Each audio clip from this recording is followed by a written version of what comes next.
சாரதா பிரசாத் 2 பேரும் ஆளுக்கு ஒரு லக்கேஜ தலைமையில வச்சுக்கிட்டு சிட்டில ஒரு ரோடு ஓரமா கவலையா நடந்து போய்கிட்டு இருந்தாங்க. என் பேச்ச கேளு சாரதா, நம்ம ஊருக்கு போயிடலாம். இவ்ளோ பெரிய சிட்டில நமக்கு யார தெரிய சொல்லு, எப்படி வாழ்வோம்?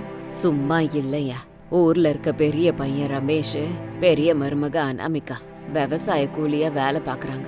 ரேஷன் அரிசி சாப்பிட்டு இருக்கிறத வச்சு வாழ்ந்துட்டு இருக்காங்க. இப்ப நம்ம போனோம்னா அவங்களுக்கு பாரம் ஆயிடுவோம். நான் எதுக்கு சொல்றேன்னு கொஞ்சம் புரிஞ்சுக்கோங்க. நம்ம பாரோன்னு படிச்ச சின்ன மருமக சொல்லுவா. ஆனா எந்த படிப்பும் படிக்காத பெரிய மருமக அனாமிகா நம்மள பார்த்து உண்மையிலேயே சந்தோஷப்படுவா. அவங்க சாப்பிடுற சாப்பாடுல இருந்து முதல்ல நமக்கு ஒரு வாய் கொடுப்பாங்க, மீந்தாதான் நம்ம மருமக சாப்பிடுவா. அதுக்கு தான் நான் வேண்டாங்கிறேன். உங்களை விட எனக்கு தான் அனாமிகா மனசு என்னன்னு தெரியும். சரி, இப்ப நம்ம எங்க போறது சாரதா?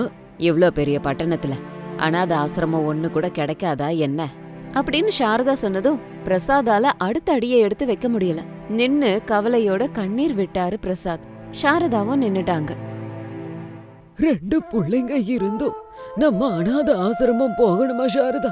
வேற வழி இல்ல. படிச்ச சின்ன மருமகளுக்கு நம்மள பிடிக்காது, பிச்சைக்காரங்களை விட கேவலமா நம்மள பாக்குறான். படிக்காத பெரிய மருமகளுக்கு நம்மள ரொம்ப பிடிக்கும். ஆனா அவங்க வாழ்க்கை வறுமையிலேயே போய்கிட்டு இருக்கு. நம்ம போனா அவங்களுக்கு பாரமா இருப்போமே தவிர அவங்களுக்கு உதவி செய்யறவங்களாக மாட்டோம். இந்த அனாத ஆசிரமம் எங்க இருக்குன்னு நம்ம எப்படி தெரிஞ்சுக்கிறது? யாரையாவது கேப்போங்க வாங்க. 2 பேரும் நடந்து போயிட்டு இருந்தாங்க. இப்படியே சமயம் போயிட்டே இருந்தது. பாவனா ஆபீஸ்ல இருந்து கோபமா வீட்டுக்கு வந்தா. அவளோட கணவன் வினோத் ரிலாக்ஸ்டா பெட்ல உட்காந்து சுட சுட டீ குடிச்சிட்டு இருந்தான். நீங்க பண்றது ஒன்னும் சரியில்லைங்க. பவனா, நான் போட்ட டீ உனக்கு சரியில்லைனா நீயே போய் போட்டுக்கோ. நான் என்ன வேணாம் நான் சொல்றேன். அப்படியாவது கிச்சன் எப்படி இருக்குன்னு கொஞ்சம் போய் பார்க்கலாம். உங்க ஜோக்ஸ் எல்லாம் நிறுத்துறீங்களா? நான் ஏற்கனவே கோவமா இருக்கேன். நீ என்னைக்கு சிரிச்சிருக்க? இன்னைக்கு கோவமா இருக்கிறதுக்கு? எப்பவுமே கோவமா மட்டும்தானே இருக்க. 8 மணிக்கு எந்திரிக்கிற, ராத்திரி வரைக்கும் குளிக்க மாட்ற, சாரிய மாட்டிக்கிட்டு சென்ட்டை போட்டுட்டு ஸ்கூட்டியை எடுத்துட்டு போயிடுற. நான் செய்யற வேலை அந்த மாதிரி வினோத். போது நிறுத்து. உலகத்துல பெண்கள் வேலைக்கே போறது இல்லையான்னு? இல்ல வீட்டுல உள்ளவங்கள அவங்க கவனிக்காம விட்டுடுறாங்களா? பாவனாக்கு இன்னும் அதிகமா கோவம் வந்தது. வீட்டுல சமைக்கிறதுக்கு உனக்கு நேரம் இல்ல, ஆனா 1/2 மணி நேரம் 1 மணி நேரம் சாப்பாடை தேடி ஆர்டர் பண்ற. ராத்திரி கோபமா வீட்டுக்கு வர, டயர்டா இருக்கு, தூக்கம் வருது, சமைக்க முடியாதுன்னு படுத்துடுற. நம்ம கதைய அப்புறமா பேசலாம். முதல்ல எங்க அப்பா அம்மாவை ஏன் இங்க வரக்கூடாதுன்னு சொன்னீங்க அத சொல்லுங்க. நான் அதுக்கு பதில் சொல்லணும்னா முதல்ல எங்க அப்பா அம்மாவை வீட்டை விட்டு வெளியே தள்ளனியே, அதுக்கு என்ன காரணம்? நான் ஒன்னும் அப்படி சொல்லல அத்தை. நான் நல்லா படிச்ச பொண்ணா இருக்கேன். உங்களுக்கு என்னால சமைக்க முடியாது, உங்களை பாத்துக்க முடியாது, உங்களுக்கு சேவை செய்ய முடியாது. அதனால நீங்க சுத்தமா படிக்காத, நல்லபடியா வீட்டு வேலை பாத்துக்கிட்டு இருக்க உங்க பெரிய மருமக அனாமிகா கிட்ட போங்கன்னு, அவ்வளவுதான். நானும் இதே மாதிரி தான் உங்க அம்மா அப்பா கிட்ட சொல்லி வரக்கூடாதுன்னு, புரிஞ்சுதா? பாவனா எதுவுமே பேசல. ஆனா வினோத் மனசுக்குள்ள மட்டும் எரியுதா அப்படின்னு நினைச்சிட்டு அங்கிருந்து எழுந்திருச்சு போயிட்டான். அதே நேரத்துல ஊர்ல அனாமிகா புருஷ ரமேஷ் கிட்ட, என்னங்க நீங்க கொஞ்சம் வினோத் கிட்ட போயிட்டு வாங்க அப்படின்னு சொன்னான். ஏன் அனாமிகா, தம்பிக்கு உடம்பு சரியில்லையான்னு? அவங்களுக்குள்ள ஏதாவது பிரச்சனையா? நேத்து ராத்திரி அத்தை ஃபோன் பண்ணாங்க. நீயும் புள்ளையும் ஜாக்கிரதையா இருடி மருமகளேன்னு சொன்னாங்க. என்ன ஆச்சு அத்தைன்னு எவ்வளவு கேட்டும் அவங்க எதுவுமே சொல்லவே இல்ல. அப்படியா? ஒரு தடவை போயிட்டு வந்தீங்கன்னா அங்க என்ன நடந்ததுன்னு தெரியும்ல. பாவனாக்கு கொஞ்சம் திமிர் அதிகம், வினோதுக்கு ஈக்குவலா அவ்வளவு சம்பாதிக்கிறேங்கிற திமிர் இருக்கு. அதனால அத்தையே ஏதாவது சொல்லிருப்பாளோன்னு எனக்கு சந்தேகமா இருக்கு. அனாமிகா, இதுக்காகவா போயிட்டு வர சொல்ற? இப்பவே அவனுக்கு ஃபோன் பண்ற, என்ன நடந்ததுன்னு கேட்டு தெரிஞ்சுக்கிறான். அது இல்லங்க அப்படின்னு அனாமிகா சொல்ல வர்ற விஷயத்த ரமேஷ் காதலியே வாங்கல. அவனோட தம்பி வினோதுக்கு ஃபோன் பண்ணான். நல்லா இருக்கியா அண்ணா? நான் நல்லா இருக்கேன்டா, நீங்க எப்படி இருக்கீங்க? இங்க எல்லாம் ஓகே அண்ணா. சரிடா, அம்மா கிட்ட கொஞ்சம் ஃபோனை கொடு. 2 நாளா அம்மா அப்பா கிட்ட நான் பேசவே இல்லை. அதை கேட்ட உடனே வினோத் ஷாக் ஆயிட்டான். அண்ணா, அம்மா அப்பா உங்ககிட்ட வரலையா அப்படின்னு கேட்டான். அதை கேட்டு ரமேஷ் ஷாக் ஆயிட்டான். அம்மா அப்பா இங்க வர்றதா? என்ன சொல்ற? உன்கிட்ட அவங்க இல்லையா அப்படின்னு கேட்டான். அது அண்ணா, என்ன நடந்துச்சுன்னா பாவனா அப்படின்னு நடந்த எல்லாத்தையும் ரமேஷ் கிட்ட சொன்னான். என்னது, அம்மா அப்பாவ பாவனா அவ்வளோ அசிங்கப்படுத்திட்டாளா? ஆமா அண்ணா, நேத்து கூட கோவம் வந்து பாவனா கிட்ட நான் சண்டை போட்டேன். அப்பையிலேருந்து அம்மா அப்பா எங்க கூட இல்லையே. பாவனாவை கேட்டா ஊருக்கு போயிருக்காங்கன்னு சொல்லுச்சு. பஸ் ஸ்டாண்ட்ல இறக்கி விட்டேன்னு வேற என்கிட்ட சொன்னா. அம்மா அப்பா உங்ககிட்ட வரலன்னா? இல்லடா வினோத், இங்க வரல. உன்கிட்டயும் இல்ல என்கிட்டயும் இல்லைன்னா அம்மா எங்க போயிருப்பாங்க?